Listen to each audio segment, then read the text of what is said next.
The Grapes of Wrath. A novel by John Steinbeck, 1939. 1. To the Red Country and part of the Gray Country of Oklahoma, the last rains came gently, and they did not cut the scarred earth. The plows crossed and recrossed the rivulet marks. The last rains lifted the corn quickly and scattered weed colonies and grass along the sides of the roads so that the gray country and the dark red country began to disappear under a green cover. In the last part of May the sky grew pale and the clouds that had hung in high puffs for so long in the spring were dissipated. The sun flared down on the growing corn day after day until a line of brown spread along the edge of each green bayonet. The clouds appeared, and went away, and in a while they did not try any more.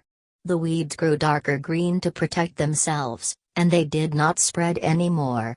The surface of the earth crusted, a thin hard crust, and as the sky became pale, so the earth became pale, pink in the red country and white in the gray country.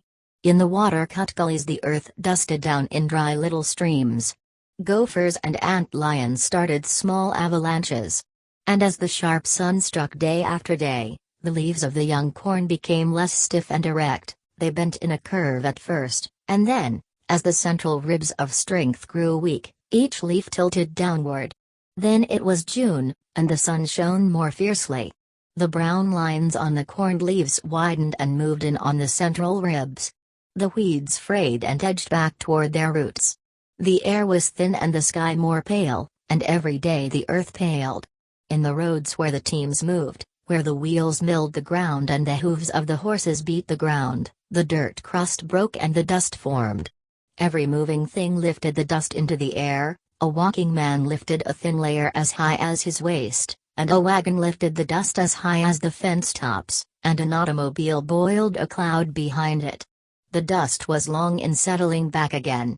When June was half gone, the big clouds moved up out of Texas and the Gulf, high heavy clouds, rainheads. The men in the fields looked up at the clouds and sniffed at them and held wet fingers up to sense the wind. And the horses were nervous while the clouds were up. The rainheads dropped a little spattering and hurried on to some other country. Behind him the sky was pale again and the sun flared. In the dust there were drop craters where the rain had fallen, and there were clean splashes on the corn, and that was all. A gentle wind followed the rain clouds, driving them on northward, a whine that softly clashed the drying corn. A day went by and the wind increased, steady, unbroken by gusts. The dust from the roads fluffed up and spread out and fell on the weeds beside the fields, and fell into the fields a little way. Now the wind grew strong and hard and it worked at the rain crust in the cornfields. Little by little the sky was darkened by the mixing dust, and the wind felt over the earth, loosened the dust, and carried it away. The wind grew stronger. The rain crust broke and the dust lifted up out of the fields and drove the gray plumes into the air like sluggish smoke. The corn threshed the wind and made a dry, rushing sound. The finest dust did not settle back to earth now, but disappeared into the darkening sky. The wind grew stronger, whisked under stones, carried up straws and old leaves, and even little clods, marking its course as it sailed across the fields. The air and the sky darkened and through them the sun shone redly, and there was a roasting in the air. During a night the wind raced faster over the land, dug cunningly among the rootlets of the corn, and the corn fought the wind with its weakened leaves until the roots were freed by the prying wind, and then each stalk settled warily sideways toward the earth and pointed the direction of the wind. The dawn came, but no day. In the gray sky a red sun appeared, a dim red circle that gave a little light, like dusk, and as that day advanced, the dusk slipped back toward darkness, and the wind cried and whimpered over the fallen corn. Men and women huddled in their houses, and they tied handkerchiefs over their noses when they went out, and wore goggles to protect their eyes. When the night came again it was black night, for the stars could not pierce the dust to get down, and the window lights could not even spread beyond their own yards. Now the dust was evenly mixed with the air, an emulsion of dust and air. Houses were shut tight, and cloth wedged around doors and windows, but the dust came in so thinly that it could not be seen in the air, and it settled like pollen on the chairs and tables, on the dishes. The people brushed it from their shoulders. Little lines of dust lay at the door sills.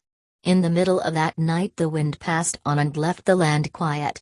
The dust-filled air muffled sound more completely than fog does. The people, lying in their beds, heard the wind stop. They awakened when the rushing wind was gone. They lay quietly and listened deep into the stillness. Then the roosters crowed, and their voices were muffled, and the people stirred restlessly in their beds and wanted the morning. They knew it would take a long time for the dust to settle out of the air. In the morning the dust hung like fog, and the sun was as red as ripe new blood. All day the dust sifted down from the sky, and the next day it sifted down. An even blanket covered the earth. It settled on the corn, piled up on the tops of the fence posts, piled up on the wires, it settled on roofs, blanketed the weeds and trees. The people came out of their houses and smelled the hot stinging air and covered their noses from it. And the children came out of the houses, but they did not run or shout as they would have done after a rain. Men stood by their fences and looked at the ruined corn, drying fast now, only a little green showing through the film of dust. The men were silent and they did not move often. And the women came out of the houses to stand beside their men, to feel whether this time the men would break. The women studied the men's faces secretly, for the corn could go, as long as something else remained. The children stood nearby, drawing figures in the dust with bare toes, and the children sent exploring senses out to see whether men and women would break. The children peeked at the faces of the men and women, and then drew careful lines in the dust with their toes. Horses came to the watering troughs and nuzzled the water to clear the surface dust.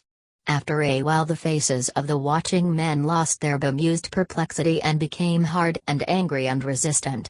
Then the women knew that they were safe and that there was no break. Then they asked, "What'll we do?" And the men replied, "I don't know." But it was all right. The women knew it was all right, and the watching children knew it was all right. Women and children knew deep in themselves that no misfortune was too great to bear if their men were whole. The women went into the houses to their work, and the children began to play, but cautiously at first. As the day went forward the sun became less red. It flared down on the dust-blanketed land. The men sat in the doorways of their houses, their hands were busy with sticks and little rocks. The men sat still, thinking, figuring. 2. A huge red transport truck stood in front of the little roadside restaurant. The vertical exhaust pipe muttered softly, and an almost invisible haze of steel blue smoke hovered over its end. It was a new truck, shining red, and in 12-inch letters on its sides, Oklahoma City Transport Company.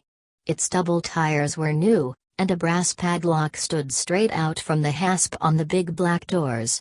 Inside the screened restaurant a radio played, quiet dance music turned low the way it is when no one is listening. A small outlet fan turned silently in its circular hole over the entrance, and flies buzzed excitedly about the doors and windows, butting the screens. Inside, one man, the truck driver, sat on a stool and rested his elbows on the counter and looked over his coffee at the lean and lonely waitress. He talked the smart listless language of the roadsides to her. "I seen him about 3 months ago. He had a operation. Cut somepin' out. I forget what. And she, doesn't seem no longer than a week I seen him myself. Looked fine then. He's a nice sort of a guy when he ain't stinko." Now and then the flies roared softly at the screen door. The coffee machine spurted steam, and the waitress, without looking, reached behind her and shut it off. Outside, a man walking along the edge of the highway crossed over and approached the truck. He walked slowly to the front of it, put his hand on the shiny fender, and looked at the "No Riders" sticker on the windshield. For a moment he was about to walk on down the road, but instead he sat on the running board on the side away from the restaurant. He was not over 30. His eyes were very dark brown and there was a hint of brown pigment in his eyeballs.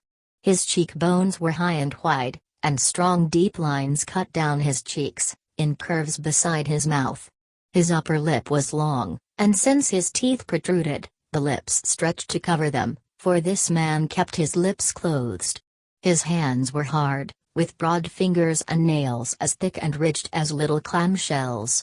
The space between thumb and forefinger and the hams of his hands were shiny with callus. The man's clothes were new, all of them, cheap and new. His gray cap was so new that the visor was still stiff and the button still on, not shapeless and bulged as it would be when it had served for a while all the various purposes of a cap, carrying sack, towel, handkerchief. His suit was of cheap gray hardcloth and so new that there were creases in the trousers. His blue chambray shirt was stiff and smooth with filler. The coat was too big, the trousers too short, for he was a tall man. The coat shoulder peaks hung down on his arms, and even then the sleeves were too short and the front of the coat flapped loosely over his stomach. He wore a pair of new tan shoes of the kind called army last, hobnailed and with half circles like horseshoes to protect the edges of the heels from wear. This man sat on the running board and took off his cap and mopped his face with it. Then he put on the cap, and by pulling started the future ruin of the visor. His feet caught his attention. He leaned down and loosened the shoelaces, and did not tie the ends again. Over his head the exhaust of the diesel engine whispered in quick puffs of blue smoke. The music stopped in the restaurant and a man's voice spoke from the loudspeaker, but the waitress did not turn him off, for she didn't know the music had stopped.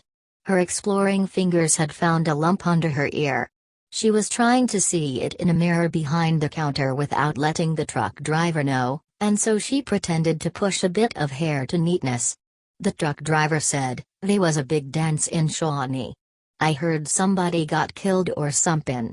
You hear anything?" "No," said the waitress, and she lovingly fingered the lump under her ear. Outside, the seated man stood up and looked over the cowl of the truck and watched the restaurant for a moment. Then he settled back on the running board, pulled a sack of tobacco and a book of papers from his side pocket. He rolled his cigarette slowly and perfectly, studied it, smoothed it. At last he lighted it and pushed the burning match into the dust at his feet. The sun cut into the shade of the truck as noon approached. In the restaurant the truck driver paid his bill and put his 2 nickels change in a slot machine. The whirling cylinders gave him no score. "They fix 'em so you can't win nothing," he said to the waitress. And she replied, "Guy took the jackpot not 2 hours ago. $380 he got. How soon you gonna be back by?" He held the screen door a little open. "Week 10 days," he said. "Got to make a run to Tulsa, and I never get back soon as I think." She said crossly, "Don't let the flies in. Either go out or come in." "So long," he said, and pushed his way out. The screen door banged behind him. He stood in the sun, peeling the wrapper from a piece of gum. He was a heavy man, broad in the shoulders, thick in the stomach. His face was red and his blue eyes long and slitted from having squinted always at sharp light. He wore army trousers and high-laced boots. Holding the stick of gum in front of his lips he called through the screen, "Well, don't do nothing you don't want me to hear about." The waitress was turned toward a mirror on the back wall. She grunted a reply. The truck driver gnawed down the stick of gum slowly, opening his jaws and lips wide with each bite. He shaped the gum in his mouth, rolled it under his tongue while he walked to the big red truck. The hitchhiker stood up and looked across through the windows. "Could ya give me a lift, mister?" The driver looked quickly back at the restaurant for a second. "Didn't you see the no riders sticker on the windshield?" "Sure, I seen it. But sometimes a guy'll be a good guy even if some rich bastard makes him carry a sticker." The driver, getting slowly into the truck, considered the parts of this answer. If he refused now, not only was he not a good guy, but he was forced to carry a sticker, was not allowed to have company. If he took in the hitchhiker he was automatically a good guy and also he was not one whom any rich bastard could kick around. He knew he was being trapped, but he couldn't see a way out. And he wanted to be a good guy. He glanced again at the restaurant. "Scrunch down on the running board till we get around the bend," he said. The hitchhiker flopped down out of sight and clung to the door handle. The motor roared up for a moment, the gears clicked in, and the great truck moved away. First gear, second gear, third gear, and then a high whining pickup and fourth gear. Under the clinging man the highway blurred dizzily by. It was a mile to the first turn in the road, then the truck slowed down. The hitchhiker stood up, eased the door open, and slipped into the seat. The driver looked over at him, slitting his eyes, and he chewed as though thoughts and impressions were being sorted and arranged by his jaws before they were finally filed away in his brain. His eyes began at the new cap, moved down the new clothes to the new shoes. The hitchhiker squirmed his back against the seat in comfort, took off his cap, and swabbed his sweating forehead and chin with it. "Thanks, buddy," he said. "My dog's was pooped out." "New shoes," said the driver. His voice had the same quality of secrecy and insinuation his eyes had. "You oughtn't to take no walk in new shoes, hot weather." The hiker looked down at the dusty yellow shoes. "Didn't have no other shoes," he said. "Guy got to wear 'em if he got no others." The driver squinted judiciously ahead and built up the speed of the truck a little. "Goin' far?" "I'd a walked her if my dogs wasn't pooped out."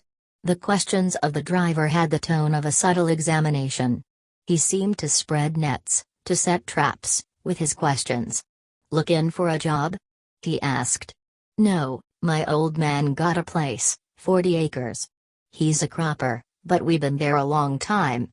The driver looked significantly at the fields along the road where the corn was fallen sideways and the dust was piled on it. Little flints shoved through the dusty soil. The driver said, as though to himself, "A 40-acre cropper and he ain't been dusted out and he ain't been tractored out?" "Course I ain't heard lately," said the hitchhiker. "Long time," said the driver. A bee flew into the cab and buzzed in back of the windshield. The driver put out his hand and carefully drove the bee into an airstream that blew it out of the window. "Cropper's going fast now," he said. "One cat takes and shoves 10 families out. Cats all over hill now. Tear in and shove the croppers out. How's your old man hold on?" His tongue and his jaws became busy with the neglected gum, turned it and chewed it. With each opening of his mouth his tongue could be seen flipping the gum over. "Well, I ain't heard lately. I never was no hand to write, nor my old man neither." He added quickly, "But the both of us can, if we want." "Been doing a job?" Again the secret investigating casualness. He looked out over the fields, at the shimmering air, and gathering his gum into his cheek, out of the way, he spat out the window. "Sure have," said the hitchhiker. "Thought so. I seen your hands. Been swingin' a pick or an axe or a sledge. That shines up your hands. I notice all stuff like that. Take a pride in it." The hitchhiker stared at him. The truck tires sang on the road. "Like to know anything else? I'll tell you. You ain't got to guess. Now don't get sore. I wasn't gettin' nosy. I'll tell you anything. I ain't hidin' nothin'. Now don't get sore. I just like to notice things. Makes the time pass. I'll tell you anything. Name's Jode, Tom Jode. Old man is old Tom Jode." His eyes rested broodingly on the driver. "Don't get sore. I didn't mean nothin'." "I don't mean nothin' neither," said Jode. "I'm just tryin' to get along without shovin' nobody around." He stopped and looked out at the dry fields, at the starved tree clumps hanging uneasily in the heated distance. From his side pocket he brought out his tobacco and papers. He rolled his cigarette down between his knees, where the wind could not get at it. The driver chewed as rhythmically, as thoughtfully, as a cow. He waited to let the whole emphasis of the preceding passage disappear and be forgotten. At last, when the air seemed neutral again, he said, "A guy that never been a truck skinner don't know nothin' what it's like. Owners don't want us to pick up nobody.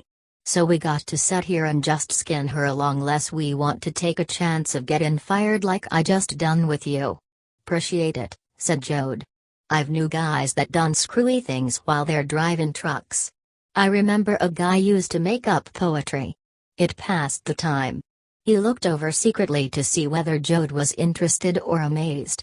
Jode was silent, looking into the distance ahead, along the road, along the white road that waved gently, like a ground swell.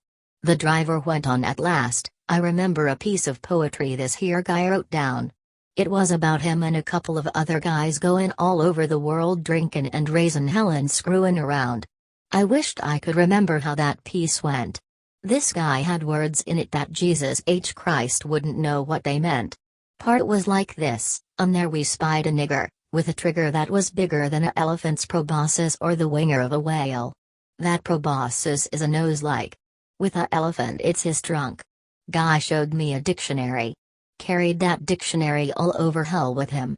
He'd look in it while he's pulled up getting his pie and coffee. He stopped, feeling lonely in the long speech. His secret eyes turned on his passenger. Jode remained silent. Nervously the driver tried to force him into participation.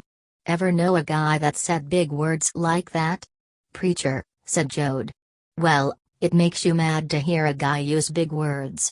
Course with a preacher it's all right because nobody would fool around with a preacher anyway. But this guy was funny. You didn't give a damn when he said a big word 'cause he just done it for ducks. He wasn't putting on no dog. The driver was reassured. He knew at least that Jode was listening. He swung the great truck viciously around a bend and the tires shrilled. Like I was saying, he continued, guy that drives a truck does screwy things. He got to. He'd go nuts just setting here in the road sneaking under the wheels. Fella says once that truck skinners eats all the time in hamburger joints along the road. Sure seem to live there, Jode agreed. Sure they stop, but it ain't to eat. They ain't hardly ever hungry. They're just goddamn sick of going, get sick of it. Joints is the only place you can pull up, and when you stop you got to buy something so you can sling the bull with the broad behind the counter. So you get a cup of coffee and a piece pie. Kind of gives a guy a little rest. He chewed his gum slowly and turned it with his tongue. Must be tough, said Jode with no emphasis. The driver glanced quickly at him, looking for satire. Well, it ain't no goddamn cinch, he said testily. Looks easy. You set in here till you put in your 8 or maybe your 10 or 14 hours. But the road gets into a guy. He's got to do something. Some sings and some whistles. Company won't let us have no radio. A few takes a pint along, but them kind don't stick long. He said the last smugly. I don't never take a drink till I'm through. Yeah? Jode asked. Yeah. A guy got to get ahead. Why, I'm thinking of taking one of them correspondence school courses. Mechanical engineering. It's easy. Just study a few easy lessons at home. I'm thinking of it. Then I won't drive no truck. Then I'll tell other guys to drive trucks. Jode took a pint of whiskey from his side coat pocket. Sure you won't have a snort? His voice was teasing. No, by God. I won't touch it. A guy can't drink liquor all the time and study like I'm going to. Jode uncorked the bottle, took 2 quick swallows, recorked it, and put it back in his pocket. The spicy hot smell of the whiskey filled the cab. You're all wound up, said Jode. What's the matter, got a girl? Well, sure. But I want to get ahead anyway. I've been training my mind for a hell of a long time. The whiskey seemed to loosen Jode up. He rolled another cigarette and lighted it. I ain't got a hell of a lot further to go, he said. The driver went on quickly. I don't need no shot, he said. I train my mind all the time. I took a course in that 2 years ago. He patted the steering wheel with his right hand. Suppose I pass a guy on the road. I look at him and after I'm past I try to remember everything about him, kinda clothes and shoes and hat, and how he walked and maybe how tall and what weight and any scars. I do it pretty good. I can make a whole picture in my head. Sometimes I think I ought to take a course to be a fingerprint expert. You'd be surprised how much a guy can remember. Jode took a quick drink from the flask. He dragged the last smoke from his raveling cigarette and then, with calloused thumb and forefinger, crushed out the glowing end. He rubbed the butt to a pulp and put it out the window, letting the breeze suck it from his fingers. The big tires sang a high note on the pavement. Jode's dark quiet eyes became amused as he stared along the road. The driver waited and glanced uneasily over. At last Jode's long upper lip grinned up from his teeth and he chuckled silently, his chest jerked with the chuckles. You sure took a hell of a long time to get to it, buddy. The driver did not look over. Get to what? How do you mean? Jode's lips stretched tight over his long teeth for a moment, and he licked his lips like a dog, 2 licks, one in each direction from the middle. His voice became harsh. You know what I mean. You give me a going over when I first got in. I seen you. The driver looked straight ahead, gripped the wheel so tightly that the pads of his palms bulged, and the backs of his hands paled. Jode continued, You know where I come from. The driver was silent. Don't you? Jode insisted. Well, sure. That is, maybe. But it ain't none of my business. I mind my own yard. It ain't nothing to me. The words tumbled out now. I don't stick my nose in nobody's business. And suddenly he was silent and waiting. And his hands were still white on the wheel. A grasshopper flipped through the window and lighted on top of the instrument panel, where it sat and began to scrape its wings with its angled jumping legs. Jode reached forward and crushed its hard skull-like head with his fingers, and he let it into the wind stream out the window. Jode chuckled again while he brushed the bits of broken insect from his fingertips. You got me wrong, mister, he said. I ain't keepin' quiet about it. Sure I been in Colchester. Been there 4 years. Sure these is the clothes they give me when I come out. I don't give a damn who knows it. And I'm goin' to my old man's place so I don't have to lie to get a job. The driver said, Well, that ain't none of my business. I ain't a nosy guy. The hell you ain't, said Jode. That big old nose of yours been sticking out 8 miles ahead of your face. You had that big nose going over me like a sheep in a vegetable patch. The driver's face tightened. You got me all wrong, he began weakly. Jode laughed at him. You been a good guy. You give me a lift. Well, hell. I done time. So what? You want to know what I done time for, don't you? That ain't none of my affair. Nothin' ain't none of your affair except skinnin' this here bull bitch along, and that's the least thing you work at. Now look. See that road up ahead? Yeah. Well, I get off there. Sure, I know you're wettin' your pants to know what I done. I ain't a guy to let you down. The high hum of the motor dulled and the song of the tires dropped in pitch. Jode got out his pint and took another short drink. The truck drifted to a stop where a dirt road opened at right angles to the highway. Jode got out and stood beside the cab window. The vertical exhaust pipe puttered up its barely visible blue smoke. Jode leaned toward the driver. Homicide, he said quickly. That's a big word, means I killed a guy. 7 years. I'm sprung in for keepin' my nose clean. The driver's eyes slipped over Jode's face to memorize it. I never asked you nothin' about it, he said. I mind my own yard. You can tell about it in every joint from here to Tixela. He smiled. So long, fella. You been a good guy. But look, when you been in stir a little while, you can smell a question comin' from hell to breakfast. You telegraphed yours the first time you opened your trap. He spatted the metal door with the palm of his hand. Thanks for the lift, he said. So long. He turned away and walked into the dirt road. For a moment the driver stared after him, and then he called, Luck. Jode waved his hand without looking around. Then the motor roared up and the gears clicked and the great red truck rolled heavily away. 3.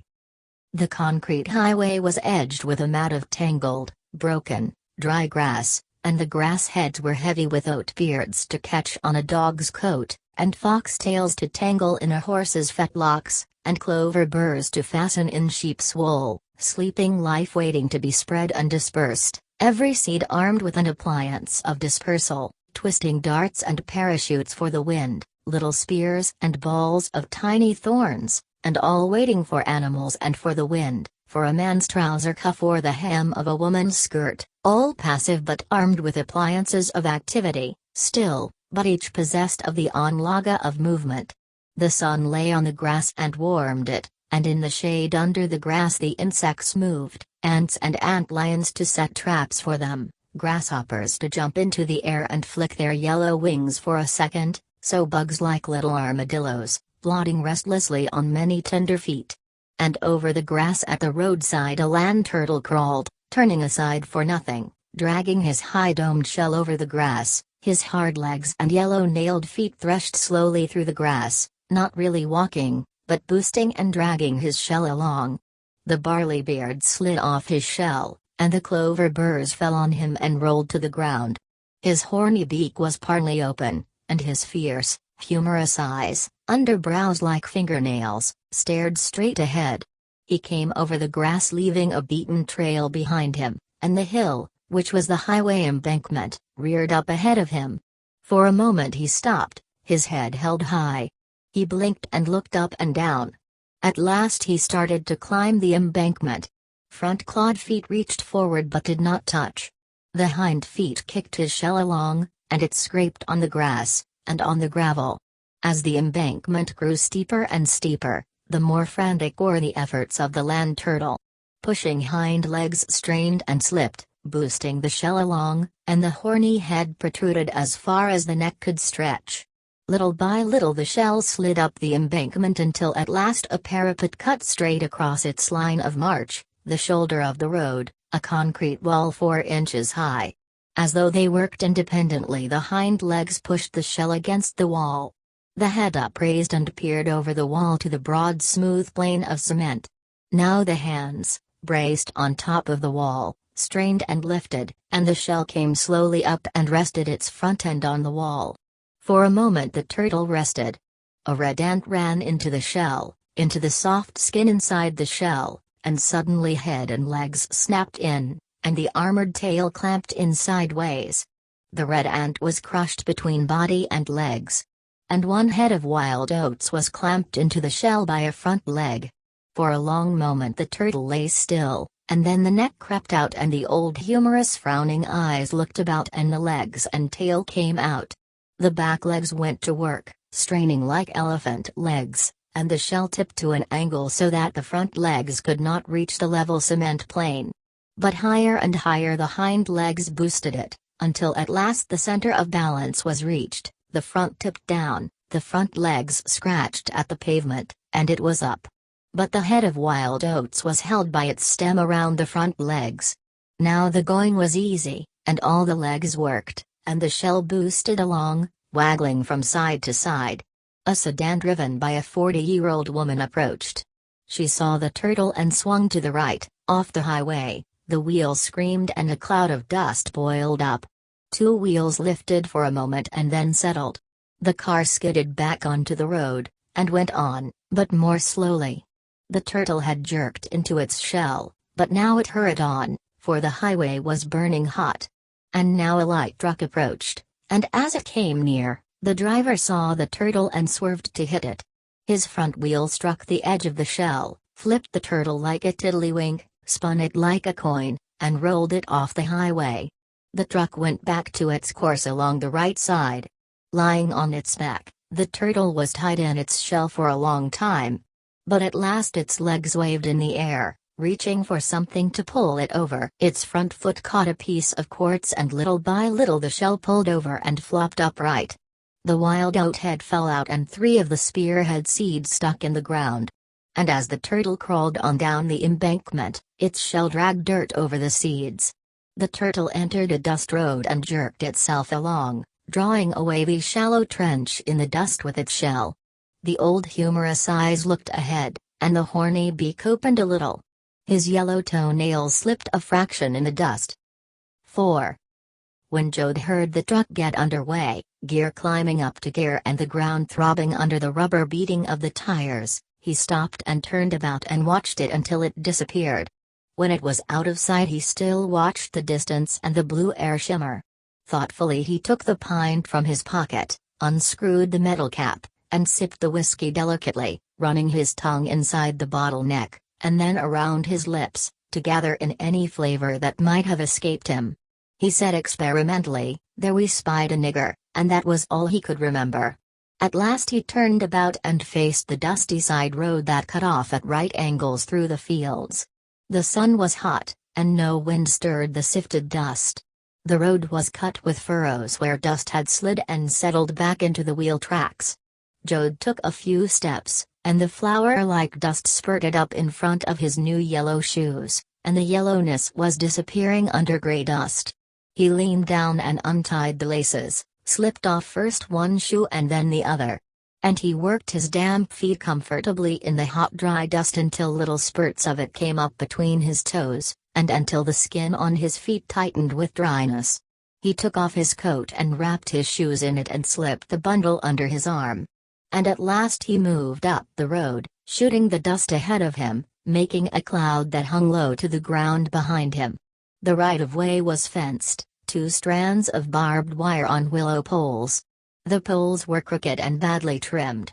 Whenever a crotch came to the proper height the wire lay in it, and where there was no crotch the barbed wire was lashed to the post with rusty baling wire. Beyond the fence, the corn lay beaten down by wind and heat and drought, and the cups where leaf-joined stalk were filled with dust. Jode plodded along, dragging his cloud of dust behind him. A little bit ahead he saw the high-domed shell of a land turtle, crawling slowly along through the dust, its legs working stiffly and jerkily. Jode stopped to watch it, and his shadow fell on the turtle. Instantly head and legs were withdrawn and the short thick tail clamped sideways into the shell. Jode picked it up and turned it over.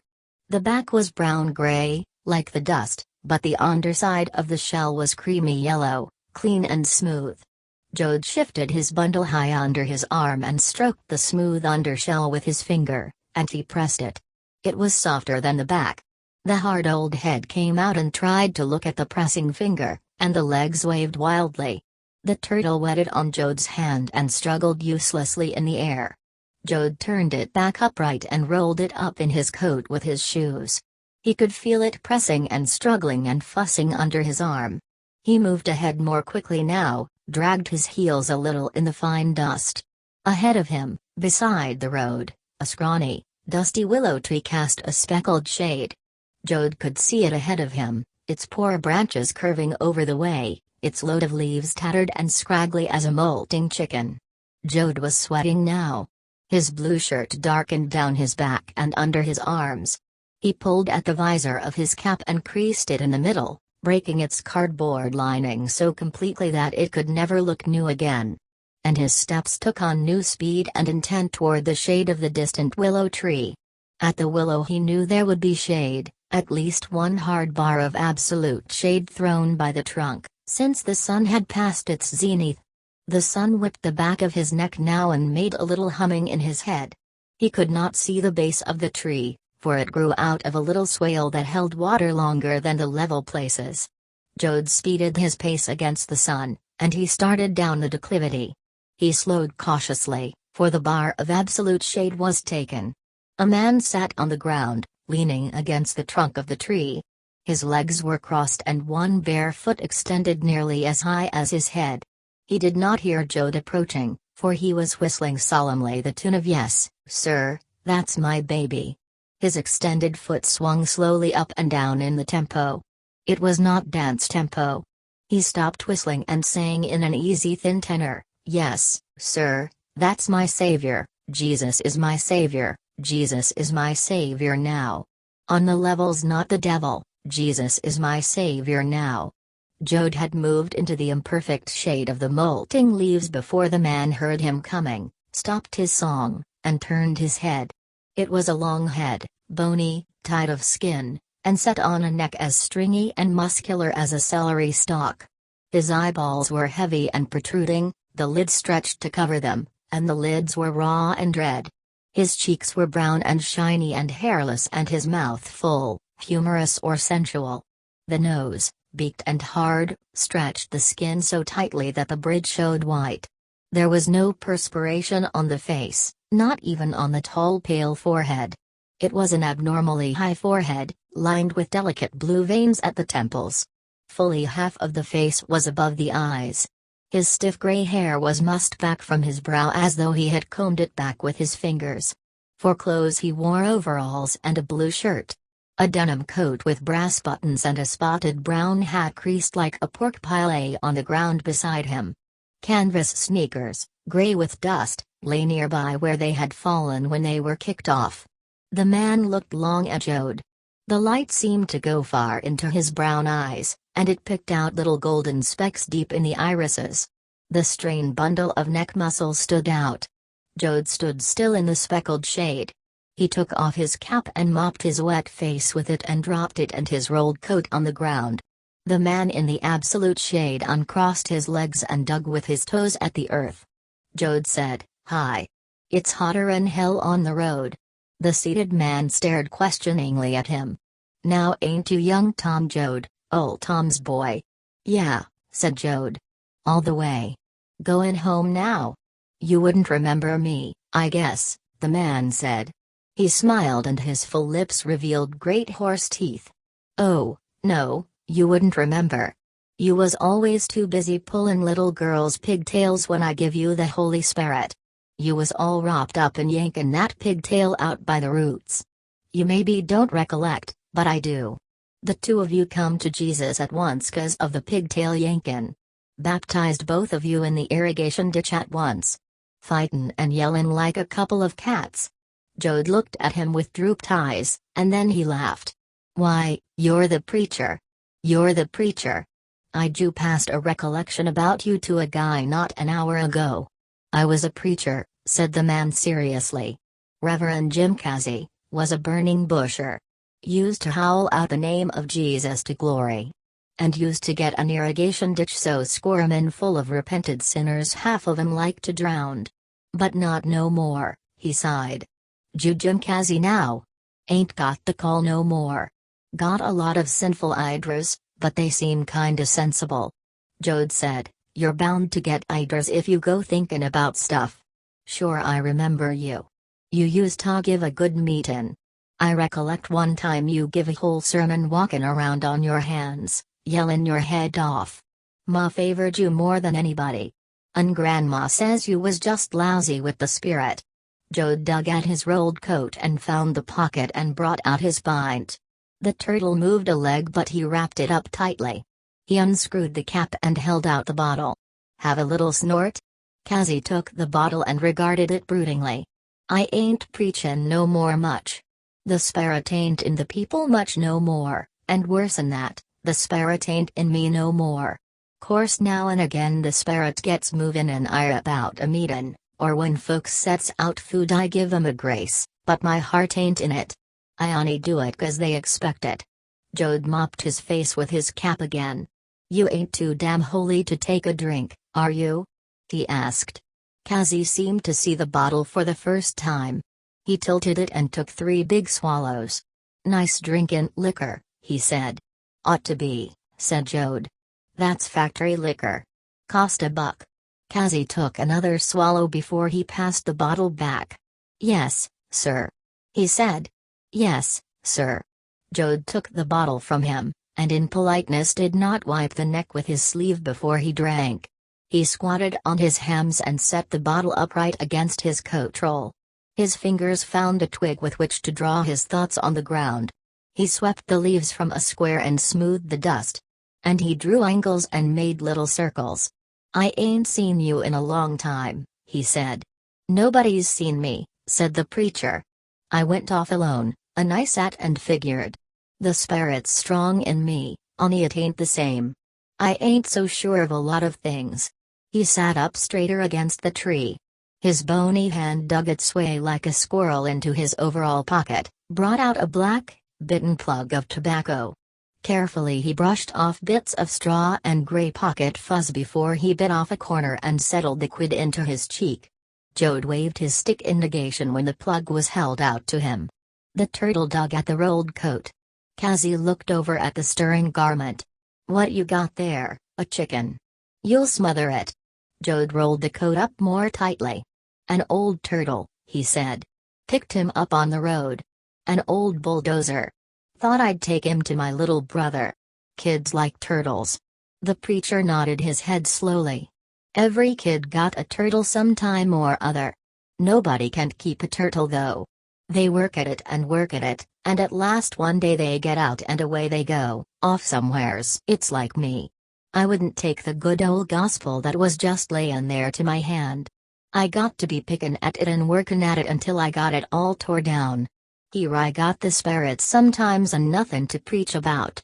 I got the call to lead people, no place to lead 'em. Lead 'em around and around, said Jode. Sling 'em in the irrigation ditch. Tell 'em they'll burn in hell if they don't think like you. What the hell you want to lead 'em someplace for? D'you lead 'em?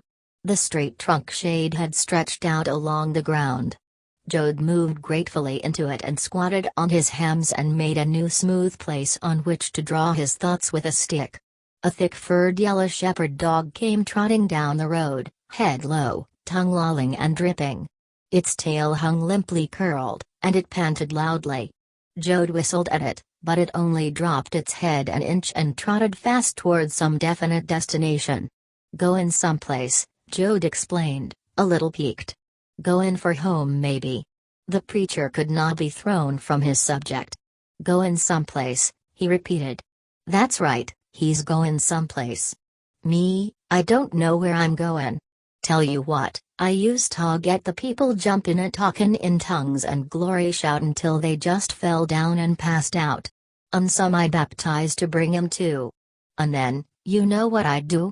I'd take one of them girls out in the grass, and I'd lay with her. Done it every time. Then I'd feel bad, and I'd pray, but it didn't do no good. Come the next time, them and me was full of the spirit, I'd do it again. I figured there just wasn't no hope for me, and I was a damned old hypocrite. But I didn't mean to be. Jode smiled and his long teeth parted and he licked his lips. There ain't nothing like a good hot meetin' for pushin' 'em over, he said. I done that myself. Cassie leaned forward excitedly. You see, he cried, I seen it was that way, and I started thinkin'. He waved his bony big-knuckled hand up and down in a patting gesture. I got to thinkin' like this, here's me preachin' grace. And here's them people gettin' grace so hard they're jumpin' and shoutin'. Now they say layin' up with a girl comes from the devil. But the more grace a girl got in her, the quicker she wants to go out in the grass. And I got to thinkin' how in hell, excuse me, how can the devil get in when a girl is so full of the Holy Spirit that it's spoutin' out of her nose and ears? You'd think that'd be one time when the devil didn't stand a snowball's chance in hell. But there it was. His eyes were shining with excitement. He worked his cheeks for a moment and then spat into the dust, and the gob of spit rolled over and over, picking up dust until it looked like a round dry little pellet. The preacher spread out his hand and looked at his palm as though he were reading a book. And there's me, he went on softly. There's me with all them people's souls in my hon, responsible and feelin' my responsibility, and every time I lay with one of them girls. He looked over at Jode and his face looked helpless. His expression asked for help. Jode carefully drew the torso of a woman in the dirt, breasts, hips, pelvis. I wasn't never a preacher, he said. I never let nothing go by when I could catch it. And I never had no ideas about it except that I was goddamn glad when I got one. But you wasn't a preacher, Cassie insisted. A girl was just a girl to you. They wasn't nothing to you. But to me they was holy vessels. I was savin' their souls. And here with all that responsibility on me I just get 'em frothin' with the Holy Spirit, and then I'd take 'em out in the grass. Maybe I should have been a preacher, said Jode. He brought out his tobacco and papers and rolled a cigarette. He lighted it and squinted through the smoke at the preacher. I been a long time without a girl, he said. It's gonna take some catchin' up. Cassie continued, it worried me till I couldn't get no sleep. Here I'd go to preachin' and I'd say, by God, this time I ain't gonna do it. And right while I said it, I knowed I was. You shoulda got a wife, said Jode. Preacher and his wife stayed at our place one time. Jehovites they was. Slep upstairs. Held meetin's in our barnyard. Us kids would listen. That preacher's missus took a god-awful poundin' after every night meetin'. I'm glad you told me, said Cassie. I used to think it was due me. Finally it give me such pain I quit and went off by myself and give her a damn good thinkin' about. He doubled up his legs and scratched between his dry dusty toes. I says to myself, what's gnawin' you? Is it the screw-in? And I says, no, it's the sin. And I says, why is it that when a fella ought to be just about mule as proof against sin, and full up of Jesus, why is it that's the time a fella gets finger in his pants buttons? He laid 2 fingers down in his palm in rhythm, as though he gently placed each word there side by side. I says, maybe it ain't a sin. Maybe it's just the way folks is. Maybe we been whipping the hell out of ourselves for nothing. And I thought how some sisters took to beatin' theirselves with a 3-foot shag of barbed wire. And I thought how maybe they like to hurt themselves, and maybe I like to hurt myself. Well, I was layin' under a tree when I figured that out, and I went to sleep. And it come night, and it was dark when I come to. They was a coyote squawkin' nearby. Before I knowed it, I was sayin' out loud, the hell with it. There ain't no sin and there ain't no virtue. There's just stuff people do. It's all part of the same thing. And some of the things folks do is nice, and some ain't nice, but that's as far as any man got a right to say. He paused and looked up from the palm of his hand, where he had laid down the words. Jode was grinning at him, but Jode's eyes were sharp and interested, too. You give her a goin' over, he said. You figured her out.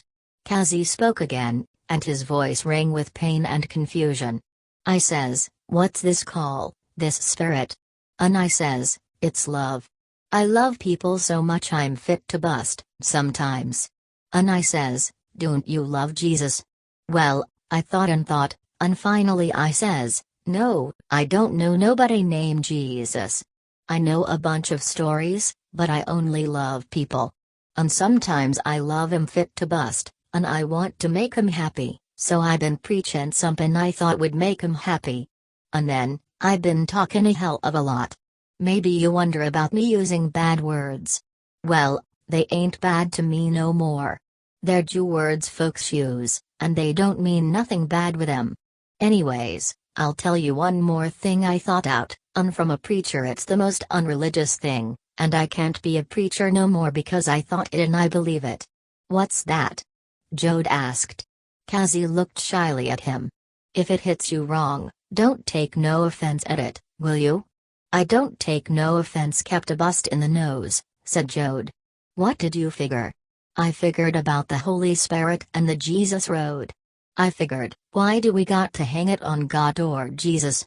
Maybe, I figured, maybe it's all men and all women we love, maybe that's the Holy Spirit, the human spirit, the whole shebang. Maybe all men got one big soul everybody's a part of. Now I sat there thinking it, and all of a sudden, I knew it. I knew it so deep down that it was true, and I still know it. Jode's eyes dropped to the ground as though he could not meet the naked honesty in the preacher's eyes. You can't hold no church with idras like that, he said. People would drive you out of the country with idras like that. Jumpin' and yellin'. That's what folks like. Makes 'em feel swell. When Grandma got to talkin' in tongues, you couldn't tie her down. She could knock over a full-grown deacon with her fist. Kazi regarded him broodingly. Something I like to ask you, he said. Something that been eatin' on me. Go ahead. I'll talk, sometimes. Well, the preacher said slowly, here's you that I baptized right when I was in the Glory Roof tree.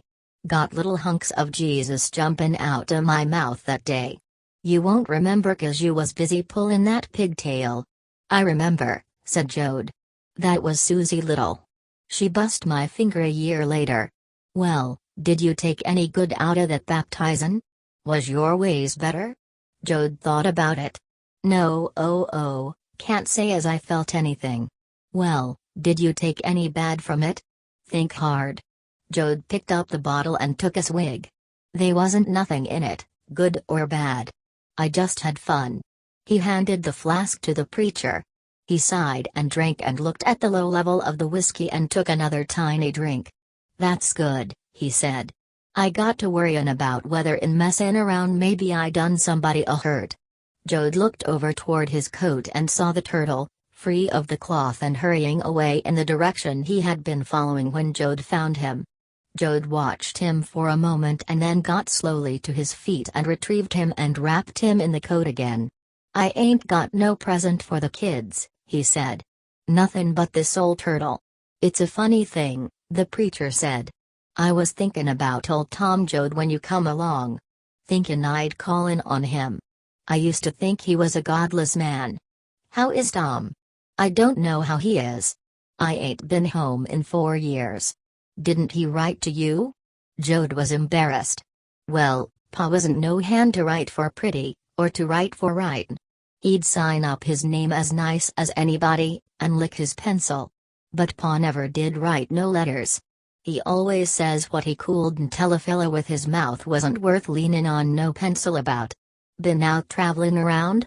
Cassie asked. Joad regarded him suspiciously. "Didn't you hear about me? I was in all the papers."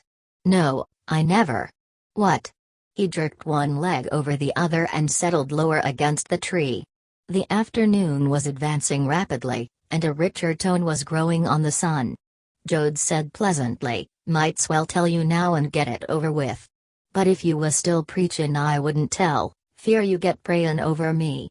He drained the last of the pint and flung it from him, and the flat brown bottle skidded lightly over the dust. "I been in Colester them 4 years." Cassie swung around to him, and his brows lowered so that his tall forehead seemed even taller. "Ain't wantin' to talk about it, huh? I won't ask you no questions. If you done something bad, I'd do what I done, again," said Joad. "I killed a guy in a fight. We was drunk at a dance. He got a knife in me, and I killed him with a shovel that was layin' there. Knocked his head plumb to squash." Cassie's eyebrows resumed their normal level. "You ain't ashamed of nothin' then?" "No," said Joad, "I ain't. I got 7 years, account of he had a knife in me. Got out in 4, parole." "Then you ain't heard nothin' about your folks for 4 years?" "Oh, I heard. Ma sent me a card 2 years ago, and last Christmas Grandma sent a card." "Jesus," the guys in the cell block laughed. "Had a tree and shiny stuff looks like snow. It says in pottery, 'Merry Christmas, purty child, Jesus meek and Jesus mild. Underneath the Christmas tree there's a gift for you from me.' I guess Grandma never read it. Probably got it from a drummer and picked out the one with the most shiny stuff on it." The guys in my cell block goddamn near died laughin'. "Jesus meek they called me after that. Grandma never meant it funny, she just figured it was so purty she wouldn't bother to read it. She lost her glasses the year I went up. Maybe she never did find 'em." "How they treat you in Colester?" Cassie asked. "Oh, alright. You eat regular, and get clean clothes, and there's places to take a bath. It's pretty nice some ways. Makes it hard not having no women." Suddenly he laughed. "They was a guy paroled," he said. "'Bout a month he's back for break-in parole. A guy asked him why he bust his parole. 'Well, hell,' he says. 'They got no conveniences at my old man's place. Got no electric lights, got no shower baths. There ain't no books, and the food's lousy.' Says he come back where they got a few conveniences and he eats regular. He says it makes him feel lonesome out there in the open having to think what to do next. So he stole a car and come back." Joad got out his tobacco and blew a brown paper free of the pack and rolled a cigarette. "The guy's right, too," he said. "Last night, thinkin' where I'm gonna sleep, I got scared. And I got thinkin' about my bunk, and I wonder what the stir bug I got for a cellmate is doin'. Me and some guys had a string band goin'. Good one. Guy said we ought to go on the radio. And this mornin' I didn't know what time to get up. Ju laid there waitin' for the bell to go off." Cassie chuckled. "Fella can get so he misses the noise of a sawmill." The yellowing, dusty, afternoon light put a golden color on the land. The cornstalks looked golden. A flight of swallows swooped overhead toward some water hole. The turtle in Joad's coat began a new campaign of escape. Joad creased the visor of his cap. It was getting the long protruding curve of a crow's beak now. "Guess I'll mosey along," he said. "I hate to hit the sun, but it ain't so bad now." Cassie pulled himself together. "I ain't seen old Tom in a bug's age," he said. "I was gonna look in on him anyways." I bring Jesus to your folks for a long time, and I never took up a collection nor nothing but a bite to eat. Come along, said Jode. Pa'll be glad to see you. He always said you got too long a pecker for a preacher. He picked up his coat roll and tightened it snugly about his shoes and turtle. Kazi gathered in his canvas sneakers and shoved his bare feet into them. I ain't got your confidence, he said. I'm always scared there's wire or glass under the dust. I don't know nothing I hate so much as a cut toe. They hesitated on the edge of the shade and then they plunged into the yellow sunlight like two swimmers hastening to get to shore.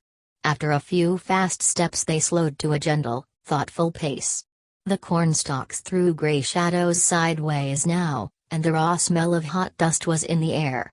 The cornfield ended and dark green cotton took its place, dark green leaves through a film of dust, and the bolls forming.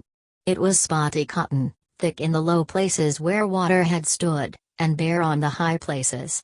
The plants strove against the sun.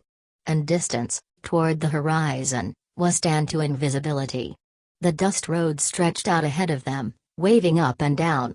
The willows of a stream lined across the west, and to the northwest a fallow section was going back to sparse brush.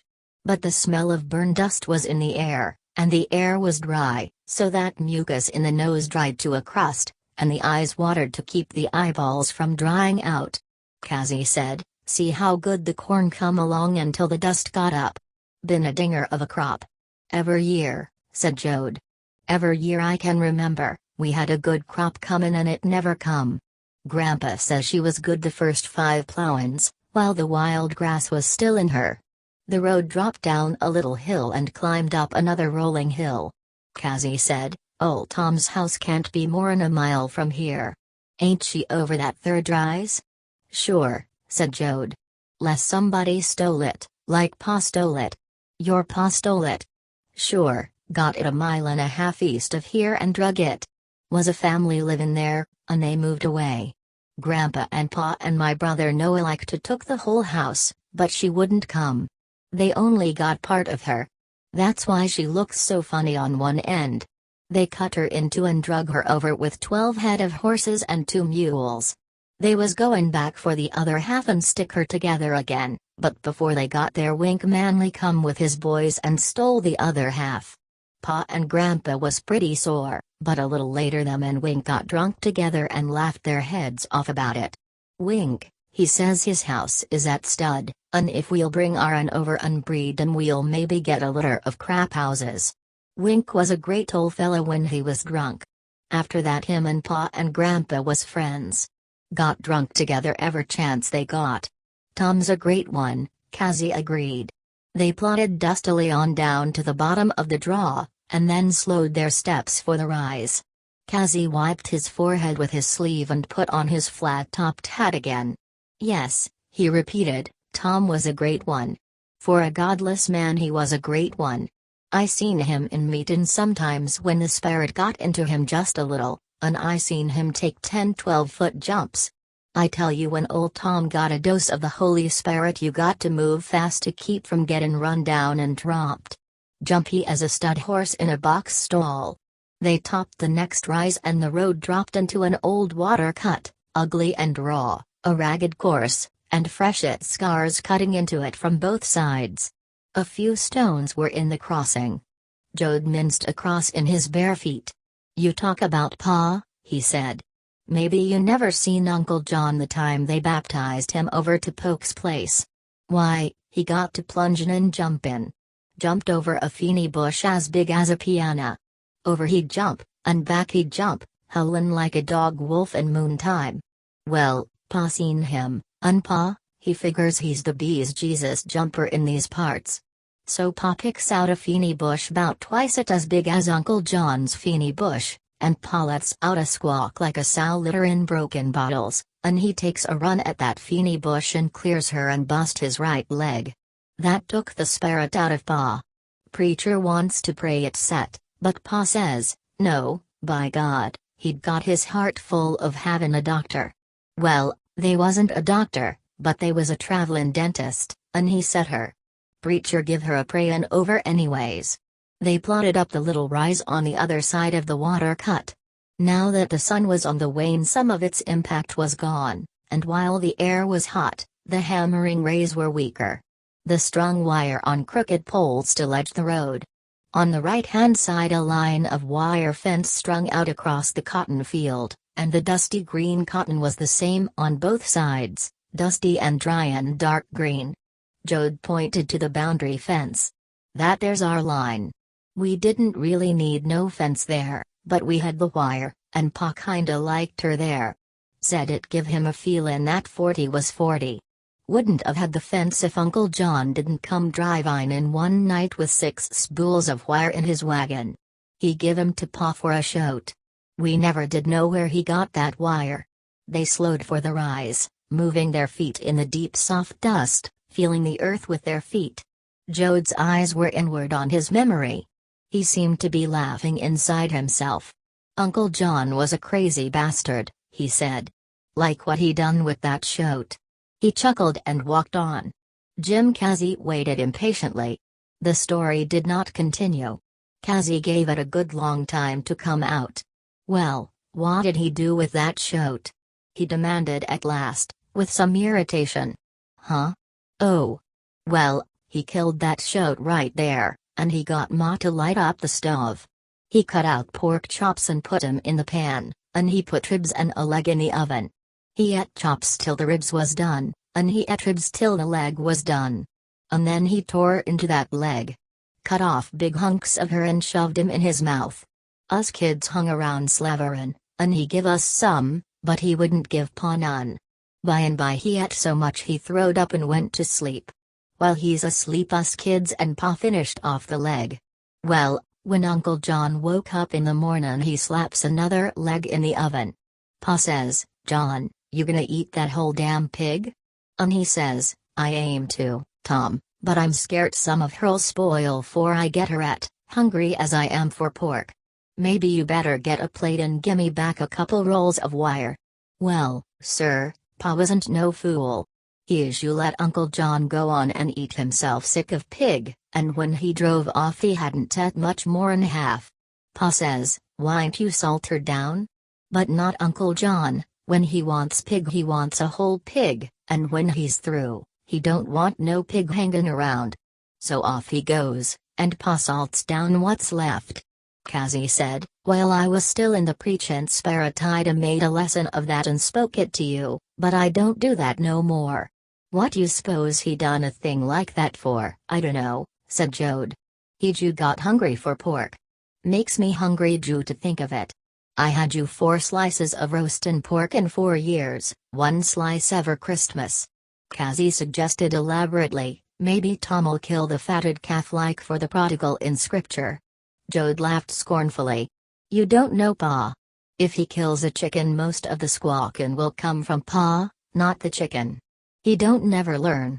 He's always savin' a pig for Christmas and then it dies in September of bloat or somethin' so you can't eat it. When Uncle John wanted pork he ate pork. He had her." They moved over the curving top of the hill and saw the Jode place below them. And Jode stopped. "It ain't the same," he said. "Look at that house. Somethin's happened. They ain't nobody there." The two stood and stared at the little cluster of buildings.